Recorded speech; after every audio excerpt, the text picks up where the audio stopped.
What's up, everyone? My name is Marie. Welcome to my channel and welcome to another speed build. So for today's video, I am back in the world of Newcrest and I'm building a modern home, as you can see, on a 20 by 15 lot. So it's a really small house. Well, it's not really small, but it's definitely not a big house by any means. But that's kind of what I was going for, and this one is base game only, so I'm actually really excited about this one. I have done a couple of base game only builds before, but someone actually requested the other day, or someone left a comment on one of my other videos saying or asking me if I could build a base game only platform house.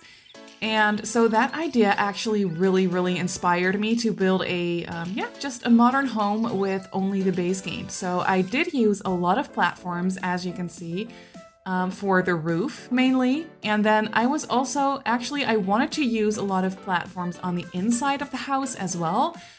But that just really didn't make any sense. So I was playing around with it a little bit. I didn't record that, but when I was working on the floor plan, I was definitely playing around with the platform tool on the inside of the house as well.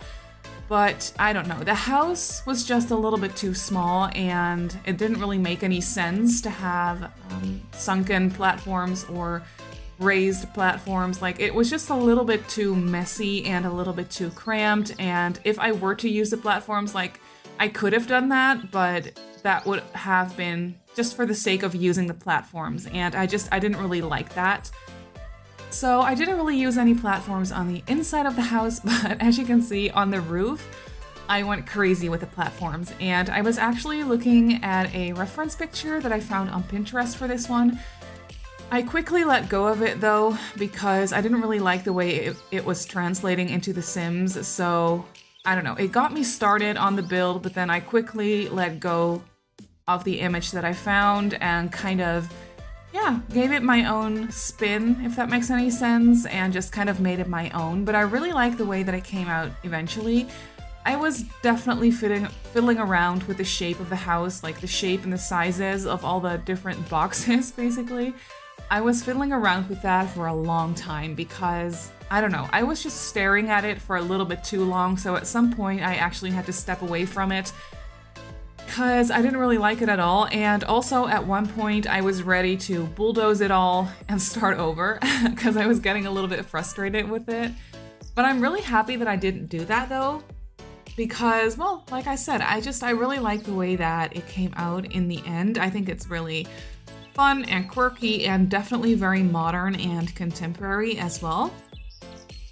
And for the color scheme of the exterior of the build, I went for very neutral light colors, and then for the color of the roof, I wasn't sure what to do with that for the longest time, but I made the roofs like dark gray, except for that one green roof that you can see right there. It's like on the lowest point of the roofs, if that makes any sense.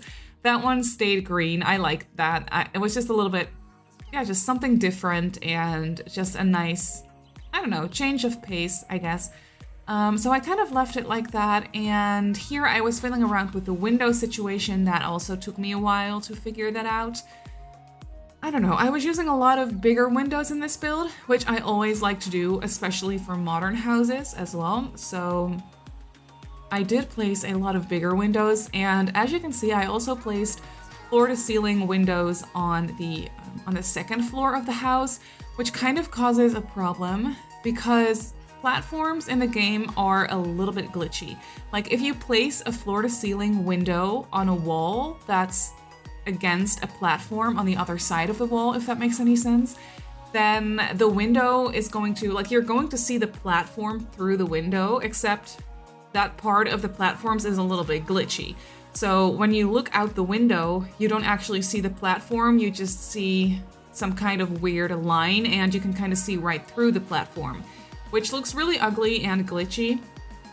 So for a little while, I was actually not sure if I should place floor-to-ceiling windows on the second floor, but I don't know. I decided that it didn't really bother me all that much, and I placed the big windows on the second floor anyway, because it really ruined the whole facade of the house, for me at least.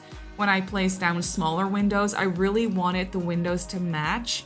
So yeah, I just decided that it didn't really bother me all that much, and I also try to cover it up. Like, I usually don't like placing furniture items against floor-to-ceiling windows, but for this one on the second floor, I did that because I was trying to just cover up the glitch a little bit, and it worked out all right. I used I just used curtains to cover it up, and I placed dressers against the windows as well to just cover it up as much as possible. And I think it's all right. Like, when you're playing in this house, or like with that glitch in general, like when you're doing gameplay, you can't really see it anyway, because you don't usually look at your Sims or look at your game from that angle, if that makes sense. Sometimes you'll see it, but I don't know. You can just decide for yourself, like when I'm furnishing the upstairs area, if it bothers you, and if it does, you can just download the house and replace the windows for smaller ones. Obviously, that's no issue at all. So yeah, you should be fine in that regard. But I just quickly wanted to mention it because, I don't know, maybe it's going to bother you while watching the speed build, and that would be really annoying. But yeah, you can see that I finally figured out the whole exterior of the build. I did a lot of landscaping. Even though this house is very modern and contemporary, I also wanted it to be like, it's kind of minimalistic in a way, like when it comes to the color scheme and stuff, but I still wanted there to be a lot of greenery around the house. So yeah, that's what I did. I placed a lot of shrubs and bushes and flowers everywhere, and yeah, just your classic Sims landscaping, if that makes sense, or at least the way I like to do landscaping in The Sims. And I was fiddling around with the floor plan for a little while downstairs, but I decided to leave it all open concept. In the beginning, I did close off like a little entryway, a little hallway, but I decided to get rid of it. And I also placed the bathroom that I had initially placed somewhere else. I just placed it in a spot where there is 2 very large windows. And so that doesn't really make any sense, but at the same time, it kind of looks nice. Like, it makes the bathroom look very luxurious and nice. And I don't know, the floor plan just made most sense this way. And I kept the minimalistic color scheme going on the interior of the build as well. So I used these very light wood floorboards and very like light gray, white, beigey walls on the inside as well. So it looks a little bit boring to me, but at the same time, it kind of really fits the house, I think. Because this is a modern, contemporary home, at least that's what I was going for the whole style of the interior as well as the exterior. So I don't know, I just kind of liked the idea of keeping the color scheme going on the interior as well. And there is also not a whole bunch of clutter around, which I usually tend to not go overboard with clutter when I'm only playing with the base game or building with the base game. Because for one, we don't have that much clutter. There is only that much clutter to choose from. So yeah, there's not much to choose from. And then at the same time, the clutter in the game is also very expensive. Like, when you're building with only base game, all the furniture pieces and stuff are very, very expensive. It was with like later expansion packs that we got very cheap furniture that makes it easier to build nicer, cheaper homes. But yeah, with the base game only, that is actually pretty difficult. So that's also why I don't really ever build base game starter homes, because I think that is very difficult. And I know that I shouldn't run away from a challenge like that, and at some point I will do that again, but yeah, it's kind of difficult, and I like my builds to look lived in and cluttered and cute, even when I'm building with only the base game. So yeah, I think that is a little bit difficult. But for this build, I wasn't using too much clutter in the end anyway, and I like the way that it came out. I was also using, I'm just looking at this kitchen, and I was using that fridge and stove that are very modern, or quote-unquote modern. Like, when the base game launched, those things were very modern, I think, and very futuristic. I don't really like the way they look, but I don't think I have ever used them, like, literally, because I just don't like the way they look. So I tried to make them work in this kitchen because I wanted this house to be as quote unquote modern as possible. So I tried to make them work and I really like it. I don't know. I kind of like that they stand out from the rest of the kitchen because they're gray, and in the beginning I wanted to go for like white fridge and a white stove. But then I really wanted to try and make these appliances work, and I think it turned out really nice. I don't know, it looks a little bit funky and different, and I was enjoying it. I was basically just enjoying different kinds of things for this build than I usually tend to go for, because obviously I only have the base game installed at this point. So I was also forced to use those base game counters, which I don't necessarily like for kitchens. I like them for bathrooms, but I don't really like them for kitchens. Also has something to do with the texture, I think, because, well, they're older, they're base game, and they don't nearly look as nice as some of the newer counters that we got with later expansion packs. But yeah, I was just cluttering up this kitchen a little bit, placing down some books and some kitchen appliances to just fill up the space at least a little bit, and overall I'm really happy with the way that this came out. I tried to fill up the space a lot with plants because, well, like you can see, I'm using a whole bunch of neutral colors, and it can look kind of flat, if that makes sense, kind of boring in a way. So yeah, I just try to spice up the space basically a little bit with some plants here and there, and yeah, I like that contrast. I like the way it looks, and the part I'm most happy with for the downstairs living area is this study area. I kind of made this makeshift desk out of a sized down kitchen island counter with a computer on it, and then I just made I used a shelf. I sized up a shelf to make just that makeshift little desk, and I really like the way it looked. I playtested everything, it should be fine. At first it wasn't fine, it wasn't working, but I just had to place the counter with the computer slightly forward, so that's what I did, and now it works. So you should be fine in that department as well, and yeah, I also try to fill up the space a little bit with rugs. So there is a few different rugs, but still like kind of in the same style, if that makes sense, throughout that whole living, kitchen, dining area. I hope that doesn't bother you. I am usually not that bothered by using different rugs. It kind of, for me, it's kind of a way to quote unquote close off separate sections of the house, even though it's an open floor plan.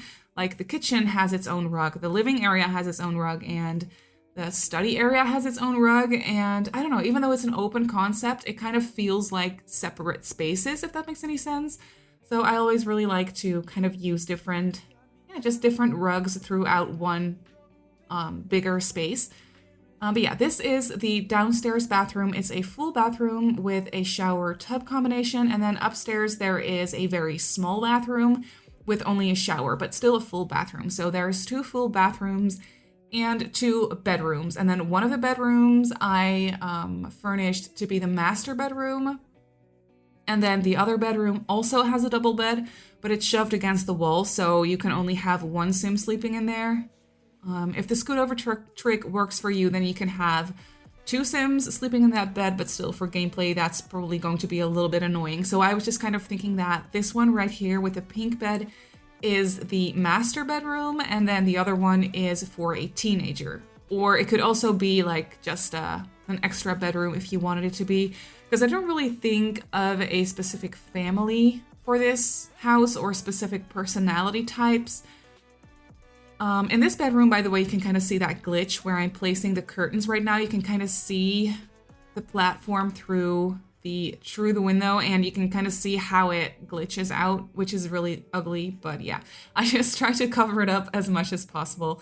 But yeah, like I said, I didn't really have a specific family or storyline in mind for this house, which is kind of a shame, but I don't know, I was just really in the mood to build, basically. And it was really nice and very refreshing to just build with a base game for once. I always think that about building with only base game. It's always so refreshing. So I think that I should do it a little bit more often. I did upload another base game only house though, like not too long ago, maybe last week or something, or the week before that. I uploaded a Generations family home that's base game only. I also really like that one, but yeah, like I said before, I've never done a modern contemporary home like this with only the base game. So yeah, I really enjoyed the way that that this came out. And this is the other bedroom that I was talking about before. I also tried to cover up that annoying glitch with the windows and the platforms in this room as well, and I think I succeeded. I really like the color scheme in here. Since I was thinking that this room could be for a teen, I was making it a little bit more colorful. The parents' bedroom, the master bedroom, is also very toned down in colors, but this one I wanted there to be a couple of just, I don't know, brighter colors throughout the room. So I went for this bed with the, what's that color? Like teal or blue? I don't know how you would call that. To me, it kind of looks like blue teal, if that makes sense, for that bedding anyway. And then that blue chair as well. And then I ended up placing an orange rug in this room, which I always really like the combination of teal and blue and orange. But I needed to swap that out later because I didn't realize that the rug I placed down was glitched out. Like, rugs and platforms don't really go together that well. So the rug jumped up to the height of the platform of the roof, which was really stupid. But I didn't really notice that. It's kind of hard to notice sometimes. I only noticed it when I was taking the screenshots. So if you, I think it's on the gallery with this rug as well. That doesn't work. So if you want to go ahead and download this house, you should swap out that rug for a smaller one. I ended up using another, well, obviously base game rug, the one with the stripes, and then in the orange swatch. But if you want to stick around for the screenshots, you can see exactly which rug I used, and if you want to swap the rug yourself for your own game, you can definitely go ahead and do so. Shouldn't be too difficult. But yeah, this is the other bathroom, the upstairs bathroom. It only has a shower. It looks really cramped in here, but it's all functional. I play tested everything. So yeah, it should be fine. And then, yeah, we already moved on to the backyard of the house. I almost forgot to place down a bin, so when I was placing down the outside bin, I realized that I needed to go back in and place a bin in the kitchen as well, so I quickly did that, and so you should be fine there. And then outside here, there is just a nice dining area, and I also placed a grill. And then for the longest time, I wasn't sure what I wanted to do with the rest of the backyard because it's really small. But I decided to fill it up with a pool, a very small pool, but still a pool, because this house kind of felt luxurious to me, even though it's not that big. It still kind of feels expensive and luxurious to me, so I decided, you know what, these people can have a pool. So yeah, I placed a pool, a small one, but still. And I filled up the rest of the backyard with that same flooring or gravel that you can see that I made the terrace out of. So yeah, I was just playing around with that a little bit. So the backyard ends up not having any grass except for like the fenced off grass patches where there is flowers and shrubs and stuff. So yeah, not any grass in the backyard, but it kind of makes sense for this modern home. And I gave them a couple of lounge chairs as well, so they can just sit out and lounge by the pool. Very luxurious, to me at least. But yeah. That's pretty much already going to be it for this build. So if you want to go ahead and download it off the gallery, you can definitely do that. My username on the gallery is Simmarysims. You can also follow me on Twitter and on Instagram if you'd like. My username on there is Simmarysims as well. So I just want to say thank you so much for watching, and I'll see you all in my next build. Bye!